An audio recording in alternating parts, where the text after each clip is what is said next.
그러므로 형제들아, 하나님의 모든 자비하심으로 너희를 권하노니 너희 몸을 하나님 기뻐하시는 거룩하신 산 제물로 드리라. 이는 너희가 드릴 영적 예배니라. 아멘.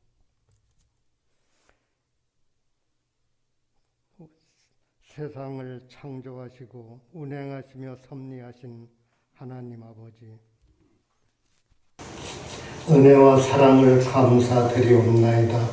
오늘도 거룩한 성일 당하여서 또한 주님 몸된 제단에 나와 몸으로 산제사 드리는 이 예식을 하면서 어떠한 모양으로 인터넷으로 참여하든 어떠한 형태로 예배를 드리든 우리 하나님 함께하여 도우시고 은혜 받는 시간으로 도우시기를 원하고 기도드리옵나이다.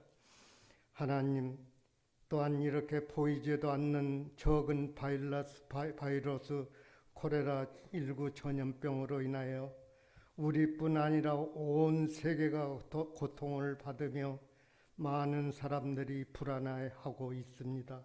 하나님, 바라고 원하기는 하루빨리 종식되기를 바랍니다. 그러나 하나님이 원하시면 뜻이라면 하루아침에 아버지 치료할 수 있고 하지만 하나님이 섭리가 있으시지 않나 생각되옵나이다. 하나님 섭리대로 이끌어 가시기를 원합니다. 하나님 아버지, 소돔성이 멸망한 이후에 예수 그리스도를 이 땅에 보내어 사랑으로 아버지 하나님 저희들을 인도하시던 하나님의 공의 앞에 비춰볼 때 세상에 너무나 죄악이 관연하여 하나님의 진노를 피하기 어려운 가운데 있지 아니하나도 생각 들읍니다. 하나님, 아무쪼록 하나님 섭리대로 이루시고 저희들에게는 아버지 하나님 이 어려운 시기가 하루빨리 지나가고 이 연단을 통하여서 정금같이 나오며 아버지 하나님 소망을 이루는 모든 사람들이 되기를 기도하고 원하옵나이다.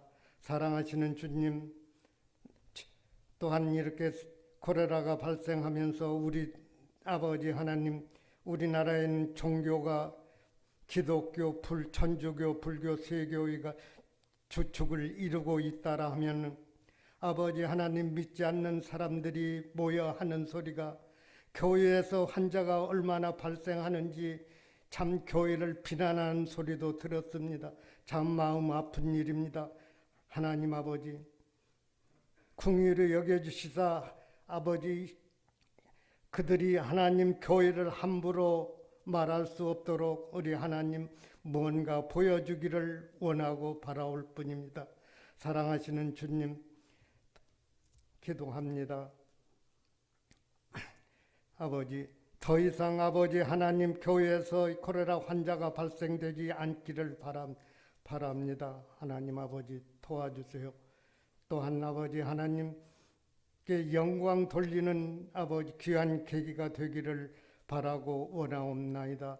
하나님, 더욱 안타까운 부분은 병원이 무엇입니까? 병을 고쳐야 할 병원에서 많은 환자가 발생하였고 또한 교회에서 발생하는 가운데 세상 사람들은 아지 못합니다. 2단인지 3단인지 아지 못합니다. 아버지 하는 신천지를 통하여서 많이 발생하였고 또한 교회에서 많은 환자가 발생하여 세상 사람들이 교회를 주목하는 가운데 안타까운 가운데 있사오니 하나님, 이 기회를 들어서 하나님 살아계심을 다시 한번 보여주시고 나타나시기를 원하고 기도하옵나이다.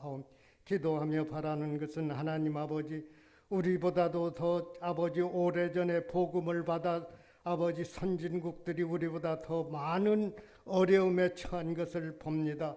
또한 우리 역시 아버지 어려울 때에는 나름대로 신앙생활을 참 열심히 한다고 했으나 그때에 비하여 우리가 얼마나 좋은 세상에서 축복된 세상에서 사는지 아지 못합니다. 그러나 신앙은 나태한 가운데 게으른 가운데 있어서 아버지 하나님 앞에 죄송합니다.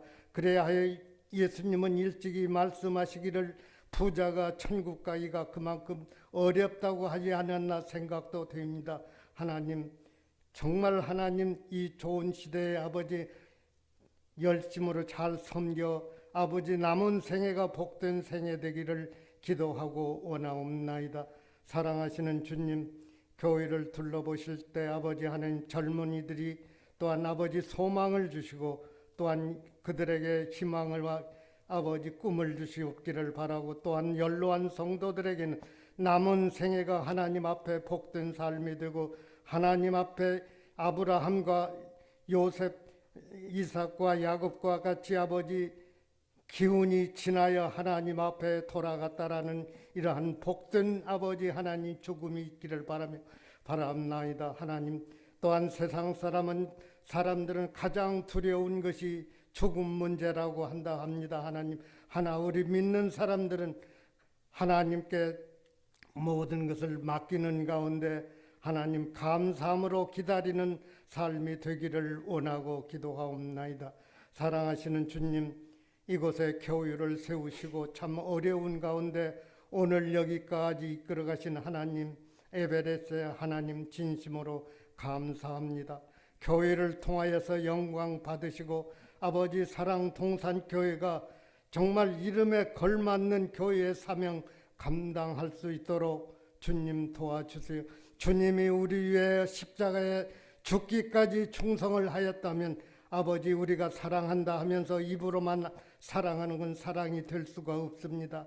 아버지 희생적인 사랑으로 교회를 받들고 섬길 수 있도록 우리 하나님 도우시기를 원하고 기도하옵나이다.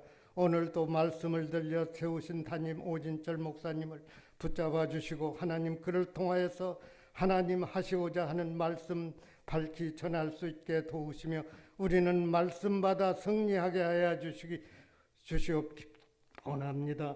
아버지, 또한 교회에 어려움을 당하는 아버지 사랑하는 심령들도 있습니다. 하나님 위로하시고 축복하여 주시오. 몸이 불편한 자는 무엇을 원하겠사 건강을 사모할진대 하나님 아버지 그들에게 건강의 축복을 허락하여 주시옵기를 기도하고 원하옵나이다. 아버지 하나님이 짧은 시간에 짐이라도 부족한 것이 못다 구한 것까지라도 우리 하나님은 아쉬움에 채워주시고 축복하여 주실 걸 믿으며 예수님의 이름으로 기도하옵나이다. 아멘.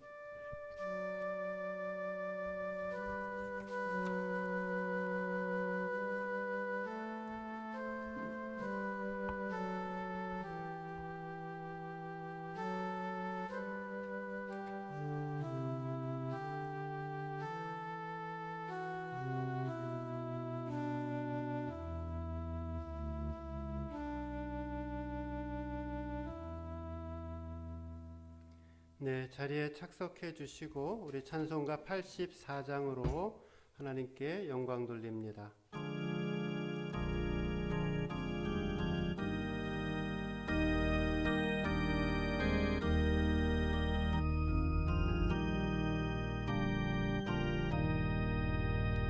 온 세상이 캄캄하여서 참 빛이 없었더니 나는 영광 나타나 온 세상 빛이었네. 영광 영광의 주 영광 영광의 주 밝은 그 빛 내게 비추었네. 영광의 주 영광의 주 이 세상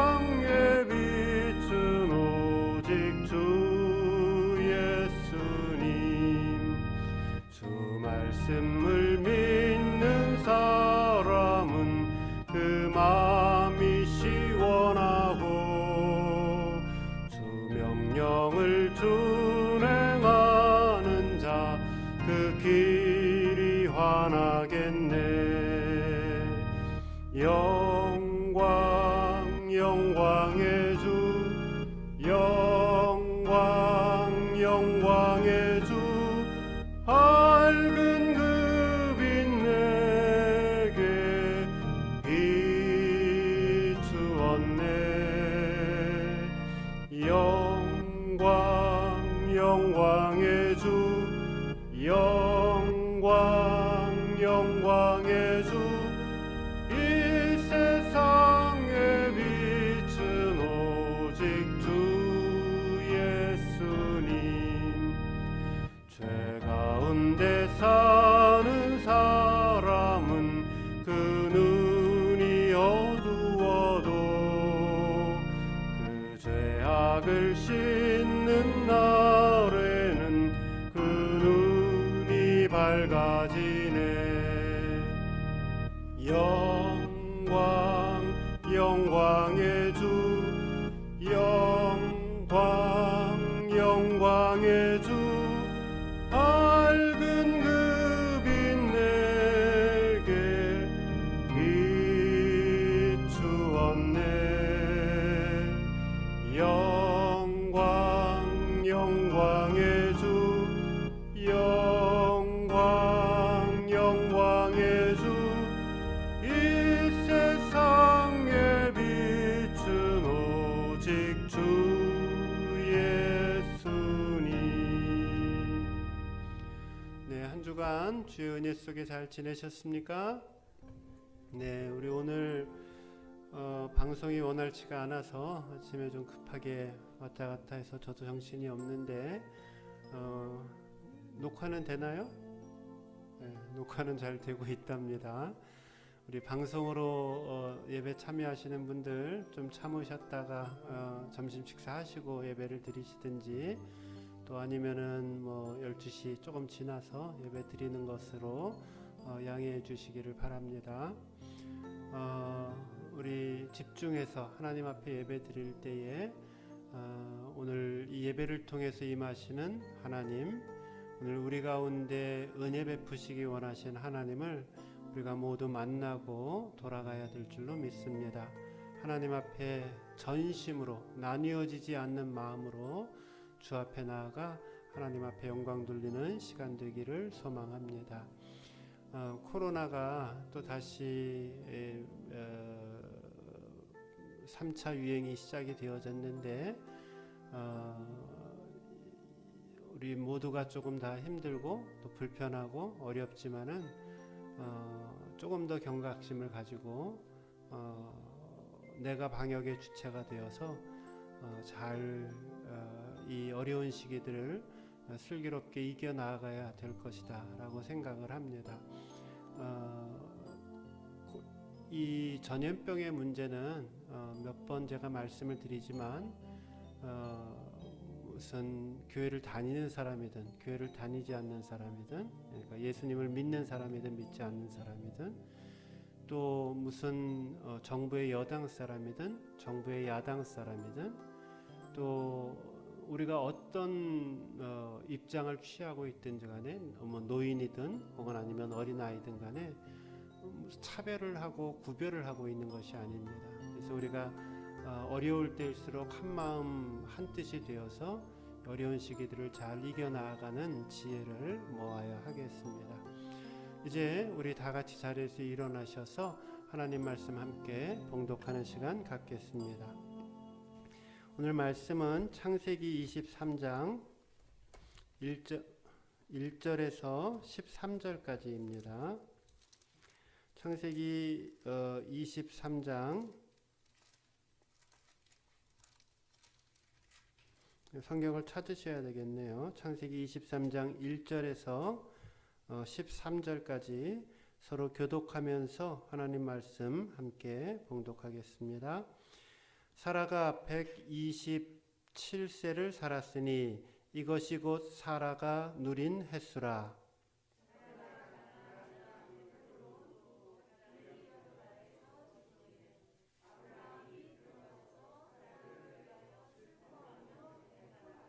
그 시신 앞에서 일어나 나아가서 헷 족속에게 말하여 이르되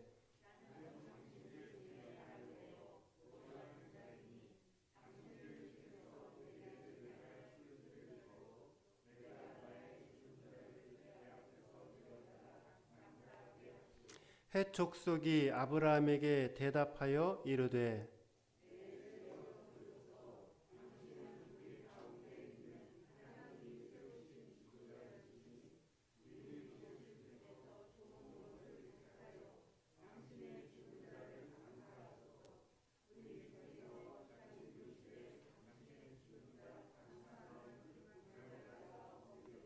아브라함이 일어나 그 땅 주민 헷 족속을 향하여 몸을 굽히고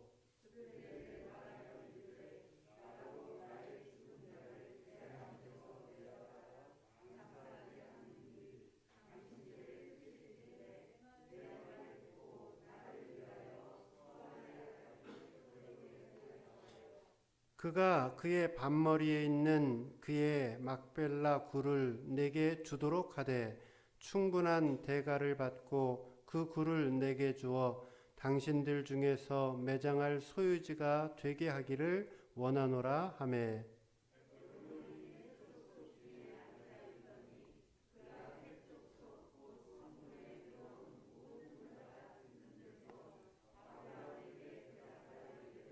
내 주여 그리 마시고 내 말을 들으소서. 내가 그 밭을 당신에게 드리고 그 속의 굴도 내가 당신에게 드리되 내가 내 동족 앞에서 당신에게 드리오니 당신은 당신의 죽은 자를 장사하소서.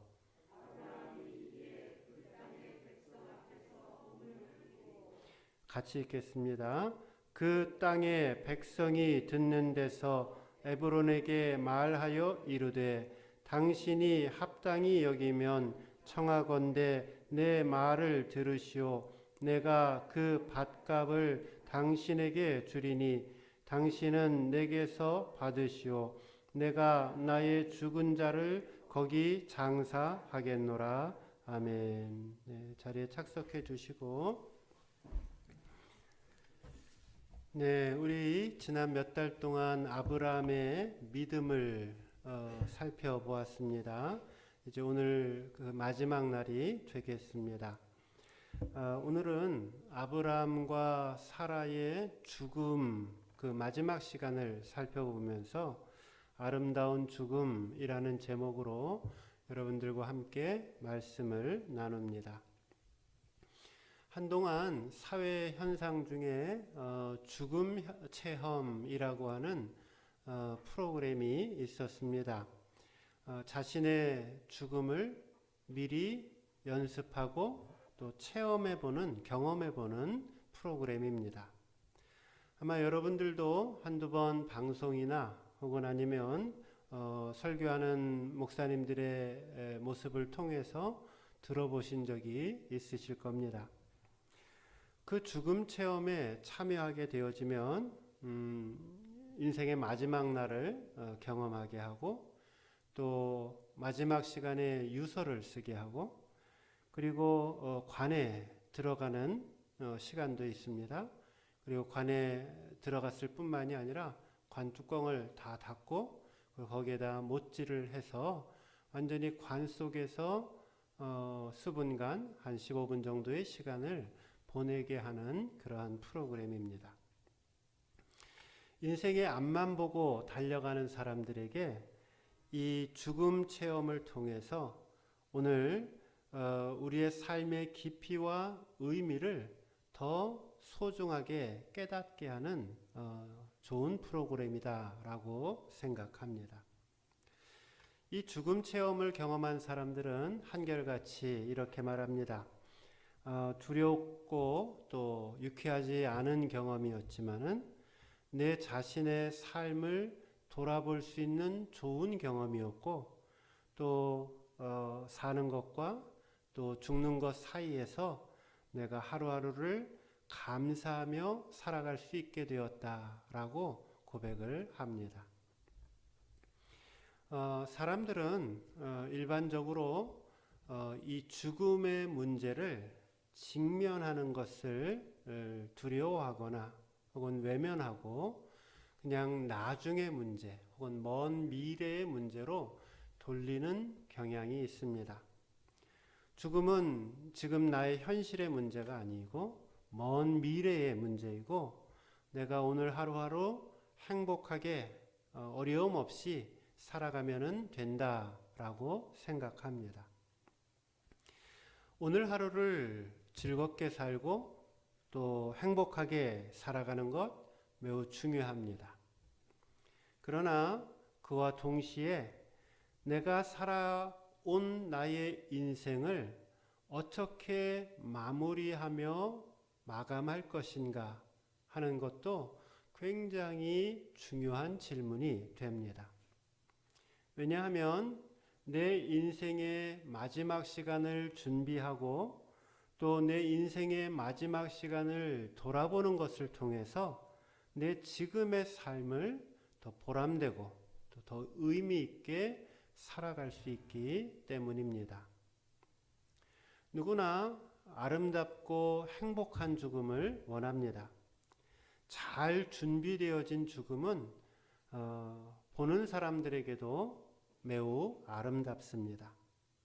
그래서 우리가 평생을 살아가면서 중요하게 기도해야 할 것이 있는데 그것은 내 인생의 마지막 날에 하나님 앞에 서는 그날에 내가 부끄럽지 않고 아름다운 죽음을, 행복한 죽음을 누려야 하겠다라는 그러한 기도의 제목을 가지고 살아가야 합니다.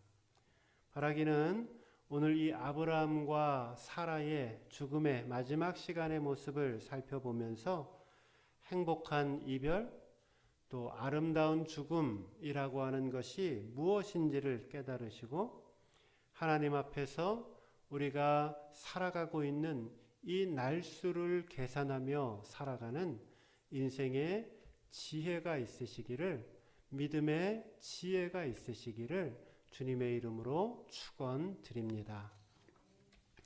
아름다운 죽음, 행복한 이별, 이것은 무엇인가? 오늘은 4가지 말씀을 상고합니다. 첫째, 아름다운 죽음을 준비하기 위해서는 모든 인생에는 반드시 그 끝이 온다라는 것을 분명하게 깨달아야 합니다. 오늘 본문 1절과 2절 말씀을 한번 보세요. 사라가 127세를 살았으니 이것이 곧 사라의 누린 횟수라. 사라가 가나안 땅 헤브론 곧 기랏 아르바에서 죽음에 아브라함이 들어가서 사라를 위하여 슬퍼하며 애통하다가. 여기 지금 아브라함의 아내 사라의 죽음이 나타나고 있죠. 말씀에 의하면은 127세를 살았다라고 이야기를 합니다. 요즘으로 따지면은 굉장히 오래 산 것이지요. 한평생 사랑을 나누고 삶을 나누고 살았던 자신의 인생의 동반자, 믿음의 동반자였던 이 사라, 자신의 아내가 싸늘한 시체로 누워 있습니다. 아브라함은 이 사라와 살았던 자신의 인생을 돌아보면서 슬퍼하고 또 애통하고 또 눈물을 흘립니다. 그리고 나서 오늘 본문에는 기록되어져 있지 않지만 아브라함은 30년의 세월을 더 산 후에 175세의 나이로 세상을 떠나게 됩니다. 인간이 주관하지 못하는 것이 있습니다. 인간이 자신의 의지로 할 수 없는 것이 있는데 그것은 우리의 생명입니다. 아무리 내가 좋은 보약을 먹고 또 열심히 운동을 하고 또 내 몸을 관리한다라고 하더라도 사람이 주관할 수 없는 것, 그것이 바로 사람의 생명, 삶과 죽음입니다. 우리는 이 아브라함과 사라의 죽음에 관한 성경 이야기를 접하면서 단순하지만 결코 변할 수 없는 진리를 접하게 된다라는 것이죠. 뭐예요? 사람은 누구나 세상에 한번 태어나면 하나님이 부르시는 그날에 우리는 이 세상의 모든 것 내려놓고 떠나가야 한다라는 사실입니다. 어느 누구도 이 죽음을 피할 수 없습니다. 아담도 죽었고 노아도 죽었고 오늘 본문의 사라와 또 아브라함도 죽었고 다윗도 죽었습니다. 저도 죽을 것이고 여러분들도 하나님이 정하신 때에 죽게 될 것입니다. 또한 이 사라의 죽음에서 우리가 깨달을 수 있는 것 하나가 있는데 그것은 죽음에는 순서가 있다 없다? 없다라는 것입니다. 하나님이 사라에게 주신 인생의 횟수는 127세였어요. 아브라함은 아까 몇 세에 돌아가셨다 그랬죠? 175세에 돌아가셨어요. 사라의 실제 나이는 아브라함보다 한 10살 아래입니다. 통계적으로 보면 여자가 남자보다 한 7살에서 10살을 더 삽니다. 저는 악착같이 제 아내보다 더 오래 살려고 노력을 하고 있는데 근데 오늘 본문에 보면 이 일반적인 관습과 통계가 적용되지 않았습니다. 죽음에는 순서가 없는 것이죠. 남녀의 차이도 없고 노소의 차이도 없습니다. 여러분 초로인생이라는 말이 있죠. 초로인생 들어보셨죠? 무슨 뜻인지 아세요? 풀초자에다가 이슬로자를 쓴 겁니다. 그러니까 우리 인생은 사람의 생명은 풀잎에 맺혀 있는 뭐와 같다? 이슬과 같다.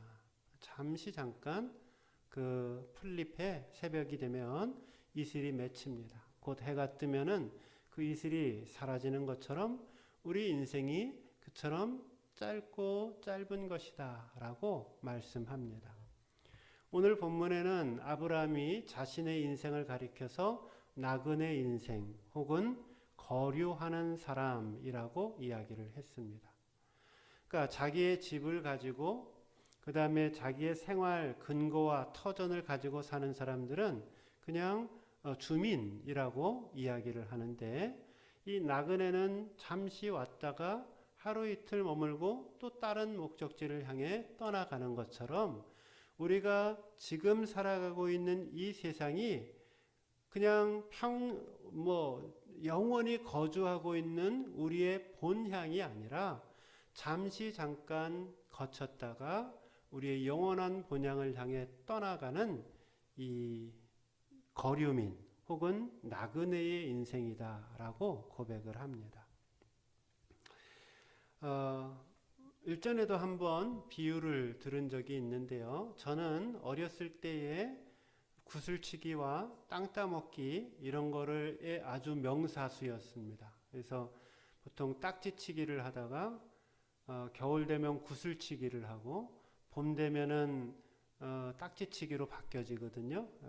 요즘 젊은 친구들은 잘 모를 수도 있겠는데 그러면은 한 마을에 있는 모든 아이들이 다 모여요.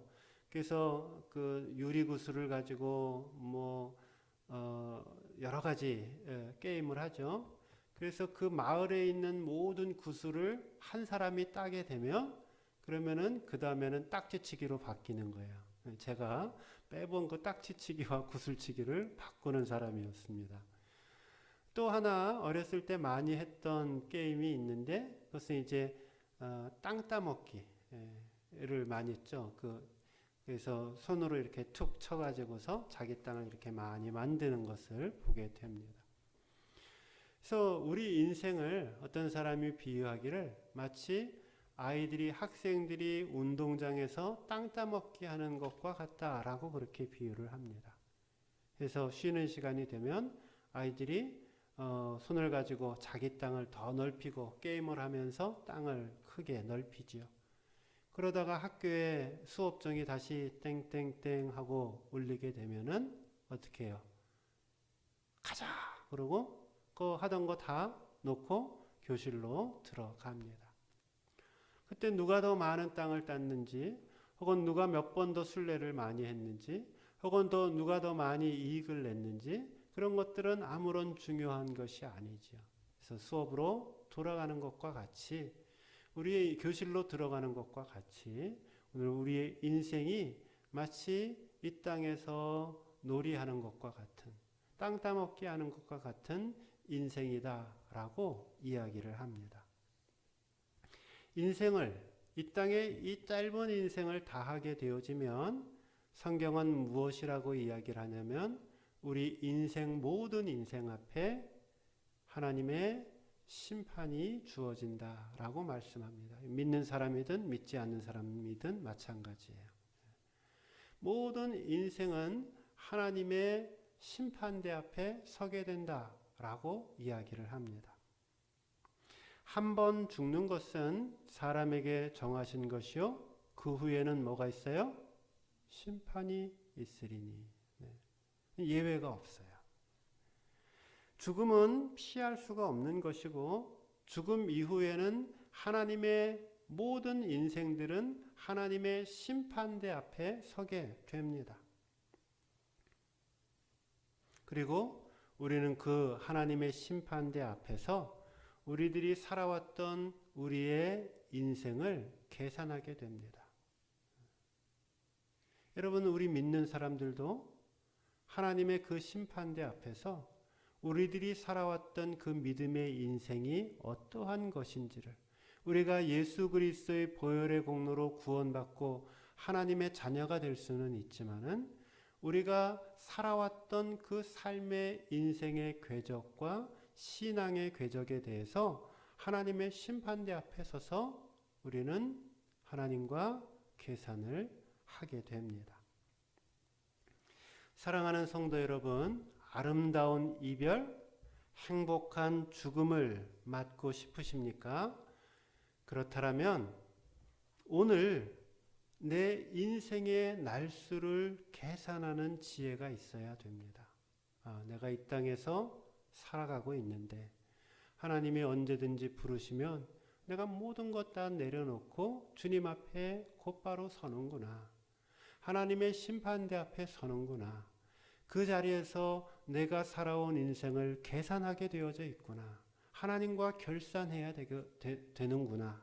이것을 깨달으시고 오늘 하나님이 나를 부르신다 하더라도 결코 부끄럽지 않는 모습으로 주님 앞에 설 수 있는 그런 믿음의 귀한 백성들 되시기를 주님의 이름으로 축원드립니다.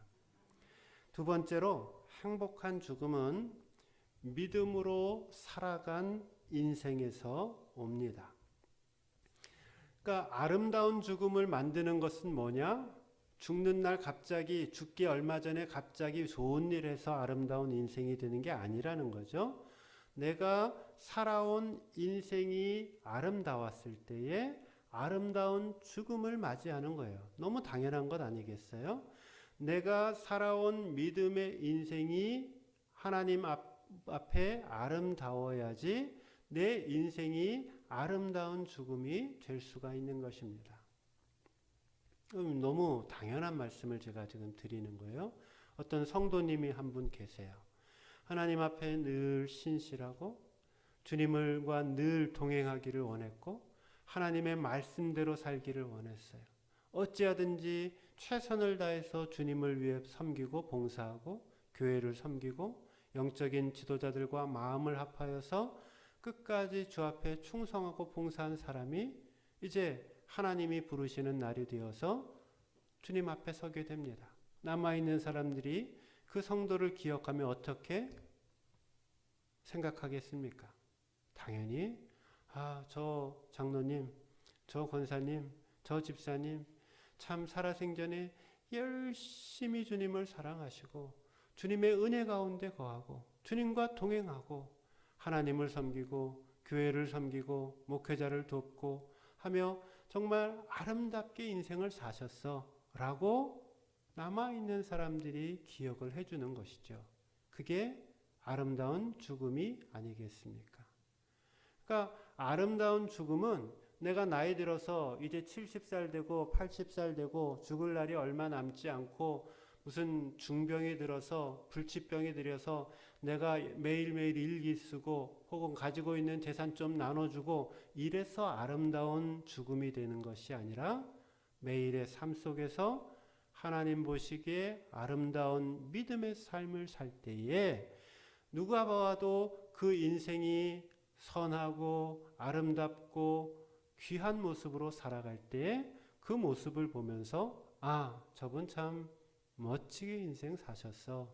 저분 참 아름답게 인생 사셨어. 라고 칭송 듣고 고백 들을 수 있는 것 아니겠습니까? 아브라함과 사라의 살아온 믿음의 세월이 이 아브라함과 사라의 죽음을 아름답게 만들었습니다. 행복한 죽음은요, 장례식 때 화환이 몇 개가 왔는가? 이것이 중요한 게 아니에요. 뭐 화환 그 몇 개 왔는지 여러분 뭐 죽은 다음에 세보시겠어요? 또 화환 많이 왔다고 그 죽음이 꼭 아름다운 죽음일까요? 혹은 조문객들이 끊이지 않으면서 돌아가신 분을 추모한다라고 해서 그 죽음이 아름다운 죽음이 되는 것도 아닙니다. 아브라함과 사라의 죽음이 아름다울 수 있었던 이유는 그들이 살아왔던 그 삶의 발자취, 믿음의 발자취가 아름다웠기 때문에 아름다운 죽음이 될 수 있었습니다. 우리는 오랫동안 아브라함과 사라의 믿음을 상고했습니다. 하나님이 그에게 꿈을 주셨고 말씀해 주셨고 말씀대로 순종하였고 때로는 넘어지기도 하고 실수도 하였지만은 자신의 아들을 하나님께 제물로 바칠 수 있을 만큼의 큰 믿음을 보여주었고 행동하는 믿음을 보여주었고 결국 그 후대의 모든 사람들에게 믿음의 조상, 믿음의 아버지요, 열국의 아버지요, 열국의 어머니라고 칭송 들을 수 있는 위대한 삶을 살았습니다.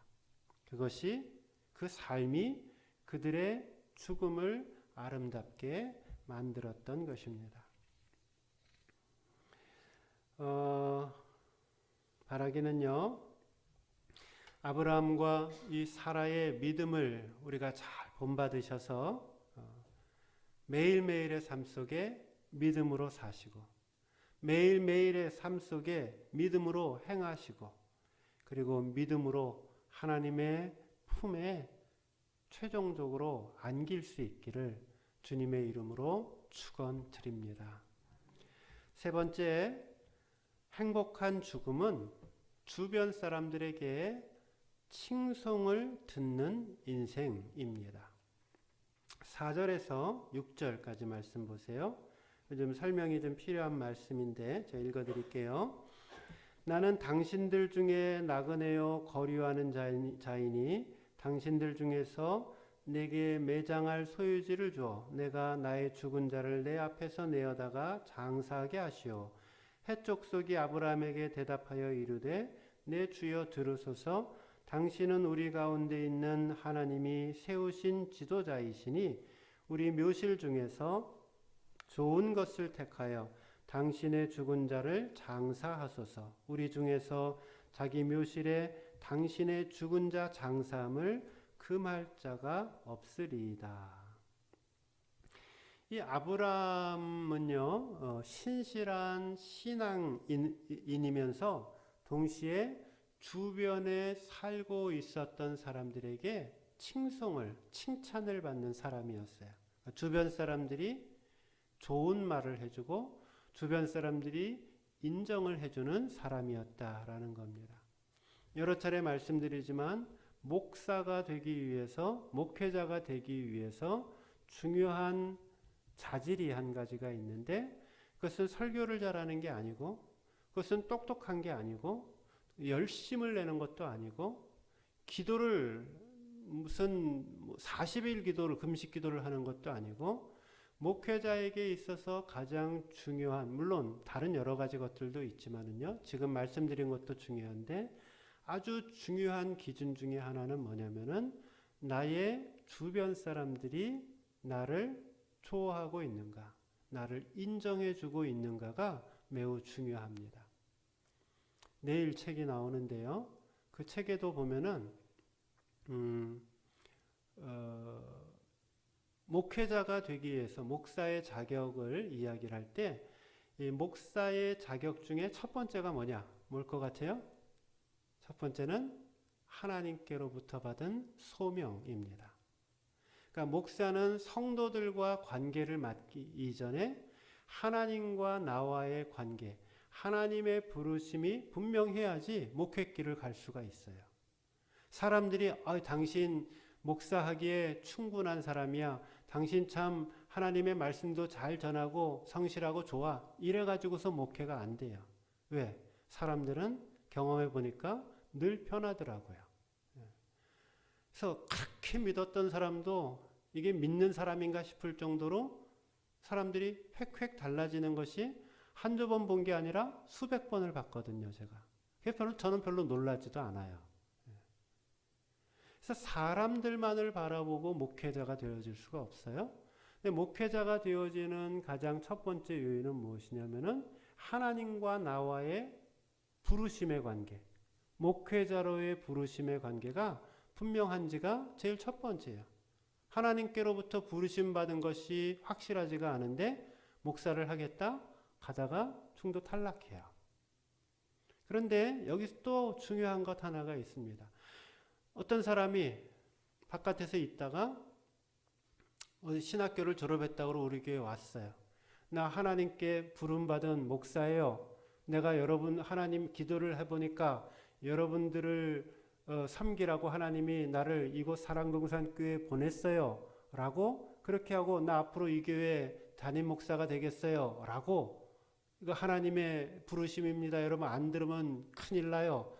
하고 목사가 된다라고 한번 생각을 해보세요. 될까요? 뭐 될 수도 있겠죠. 근데 그러면 어떤 문제가 생겼을까요? 성도들 함께 믿음의 공동체, 함께 생활하고 있는 사람들에게 이 목회자가 인정을 받고 있고 또 동일한 그 하나님의 부르심과 소명에 대한 확인이 되어지고 있는가가 중요하다라는 거예요. 그러니까 소명이라는 거 하는 것은 이중적이라는 것이죠. 하나는 하나님이 그 개인에게 불러주셨는가라고 하는 것, 그것과 또한 동시에 하나님이 그 공동체에 우리 교회의 목회자로서 이분을 보내셨다라고 하는 공동체적인 합의가 있을 때에 교회를 섬기고 다스릴 수가 있게 되는 겁니다. 그런데 이 아브라함은 어떤 사람이었느냐? 그것은 자기 주변의 사람들, 예수를 믿는 사람이든지 간에 예수를 믿지 않는 사람이든지 간에 주변 사람들한테 인정을 받았던 사람이에요. 칭찬을 받았던 사람이에요. 신임을 받았던 사람이에요. 칭찬과 신임과 인정만 가지고는 안 되지만은 하나님의 부르심과 함께 동시에 주변의 사람들로부터 하나님의 사람이라고 하는 칭송과 인정을 받아야 한다라는 것이죠. 그래서 이 아브라함은 주변 사람들에게 인정을 받았다라고 했어요. 근데 갑자기 집안에 일이 생겼어요. 어떤 일이에요? 아내가 죽었어요. 큰 일이죠. 어떻게 해야 돼요? 장사를 지내야 돼요. 근데 아브라함이 이 가나안 땅에 오랫동안 생활을 했지만 아브라함이 자신의 이름으로 자신의 소유지로 갖고 있었던 땅이 하나도 없었어요. 그러니까 그래서 아브라함은 나는 이 땅에 나그네요, 이 땅의 거유민이다라고 하는 표현 자체가 뭐냐면은 나는 이 가나안 땅에 내 이름으로 소유를 갖고 있는 땅이 하나도 없다라고 하는 뜻입니다. 장사를 지내야 되는데 자기 땅이 있어야 되잖아요. 그래서 이 헷족속 사람들에게 당시에 그 지역을 지배하고 있었던 사람들에게 사정을 이야기합니다. 내 아내가 죽었는데 장사를 지내고 또 묻을 땅이 없어요. 나에게 땅을 좀 팔아주셨으면 좋겠습니다. 라고 이야기를 합니다. 그러니까 헷족속 사람들이 나와서 얘기를 하냐면 아니, 당신이 우리한테 해준 것이 얼마나 많은데 당신이 우리에게 베풀어준 호의가 얼마나 많은데 우리가 그것을 무슨 돈을 받고 팔겠나? 그냥 당신이 필요한 곳에 필요한 만큼 당신의 땅을 가지시고 그 땅에 당신이 필요한 아내를 장사 지내시오 라고 그렇게 이야기를 합니다. 7절 말씀 한번 보세요. 그 이야기를 듣고 아브라함이 또 이렇게 이야기를 해요. 아브라함이 일어나 그 땅 주민 헷 족속을 향하여 몸을 굽히고 12절 말씀도 보세요. 아브라함이 이에 그 땅 백성 앞에서 몸을 굽히고, 여기 몸을 굽혔다라고 하는 건 뭐예요? 겸손하고 감사함의 표현인 것이죠. 그래서 아브라함은 그들의 호의, 왜냐하면 그동안 베풀었던 것들이 많이 있으니까 그냥 감사하게, 그래 내가 이만큼 호의를 받는 것은 너무나도 당연한 일이야 생각할 수 있었지만은 그 배려와 그 호의에 또다시 머리를 숙여 감사하며 그들에게 고마움을 표현하고 있는 귀한 인격의 모습을 보여줍니다. 이처럼 이 아브라함은 주변 사람들로부터 늘 존경을 받았던 사람이고요. 늘 사랑을 받았던 사람이었고요. 또 그 존경 뒤에는 허리를 굽히고 또 조아리는 겸손함의 모습도 가지고 있었습니다. 한번 이제 여러분 생각해 보세요. 하나님께서 오늘 나를 부르신다라면, 내가 오늘 죽게 되어진다라면, 내가 살아왔던 내 삶을 돌아보고 또 나를 존경해주고 나를 위해서 마음을 다해 사랑의 마음으로 울어줄 사람이 내 주변에 몇 명쯤 있을 것이라고 여러분 생각하십니까? 아름다운 죽음, 행복한 이별은 내가 이 땅 살아갈 때 후회 없이 사랑하고 후회 없이 섬기고 후회 없이 베풀 때에 우리에게 주어지는 인생의 마지막 선물이 되는 것입니다. 바라기는 오늘 하나님이 나를 언제 데려가신다 하더라도 후회 없이 사랑하시고요. 끝까지 사랑하시고요.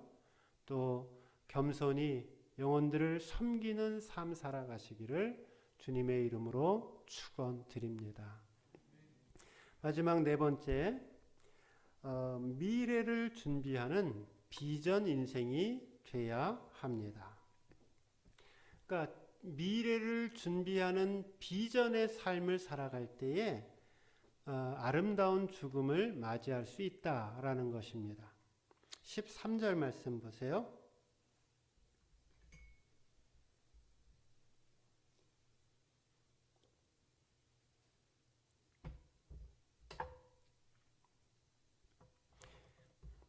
여러분, 제가 마시는 물이 부럽죠? 저는 옛날에 목사님이 설교하시다가 물 마시면 그게 그렇게 부럽더라고요. 왜 부러웠는지 모르겠어요. 그래서 제가 목사가 되지 않았나?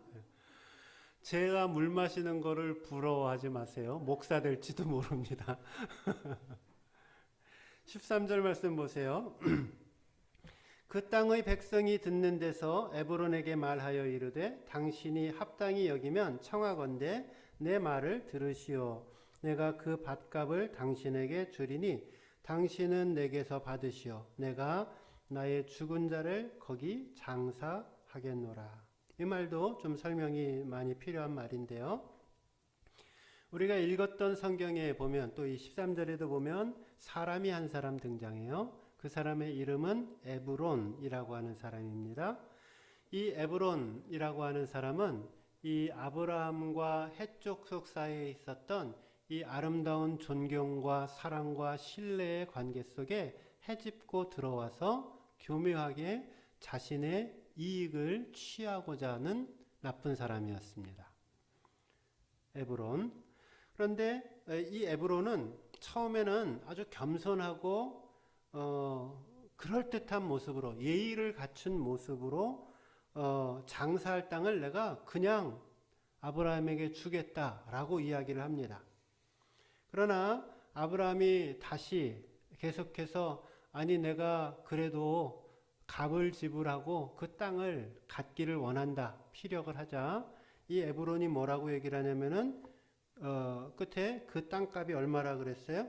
여기는 안 나오는구나. 그 땅값이 15절 말씀 안 읽었는데 15절 보세요. 내 주여 내 말을 들으소서. 땅값은 얼마예요? 은 400세겔이라고 그랬어요. 그러니까 땅값이 은 400세겔입니다 라고 이야기를 하는 거예요. 이 충청도 사람들이 많이 그러죠. 아유, 아니요, 아니요, 아니요. 그래서 세 번은 물어봐야 된다 그러죠. 저는 잘 몰라요. 그래서 충청도 사람이랑 저랑 잘 안 맞는 때가 있어요. 저는 보통 한 번밖에 잘 안 물어보거든요. 근데 그래서 그러지 뭐 그러면서 은 400세겔쯤 돼라고 지금 에브론이 이야기를 하는 거예요. 그런데 이 은 400세겔이라고 하는 것이 문제라는 겁니다. 왜냐하면 그로부터 1000년이 지난 다음에 예레미야가 예루살렘 밖에 있는 아다노세 밭을 구입할 때 그 밭에 이 땅보다도 더 큰데 17세겔을 줬어요. 근데 지금 얼마를 받은 거예요? 400세겔을 받은 거죠. 심지어는 오므리 왕이 사마리아 전체의 새로운 왕조를 건설할 때 매입한 그 지역, 왕궁을 지을 때 지었던 그 전체의 대금이 얼마였냐면 6,000세겔이었습니다. 그러니까 지금 조그만 땅, 변두리의 그 조그만 땅, 장사 지내기 위해서 지은 그 땅을 400세겔이다 라고 부른 거는 어떤 거예요? 바가지도 한참 이만저만한 바가지가 아니라는 겁니다. 그래서 성서학자들은, 저는 잘 모르지만 성서학자들은 아무리 높게 쳐주어도 이 아브라함이 샀던 이 땅은 40세겔 이상을 생각할 수 없다라고 그렇게 이야기를 합니다. 아주 좋게 봐주었을 때도요. 아브라함이 바보가 아닙니다. 족장이었어요. 수백 명의 사람들을 거느리고 있었던 사람이었습니다. 40세겔을 주면 최대한으로도 아무리 많이 줘도 40세겔만 주면 살 수 있는 그 땅을 10배의 가격을 더 주어서 그 땅을 샀다라고 하면 이 아브라함에게도 무언가 생각이 있었던 것입니다. 아브라함의 인생을 돌아보세요. 아브라함은 하나님의 명령을 따라서 갈대아 우르를 떠나서 가나안 땅에 왔어요.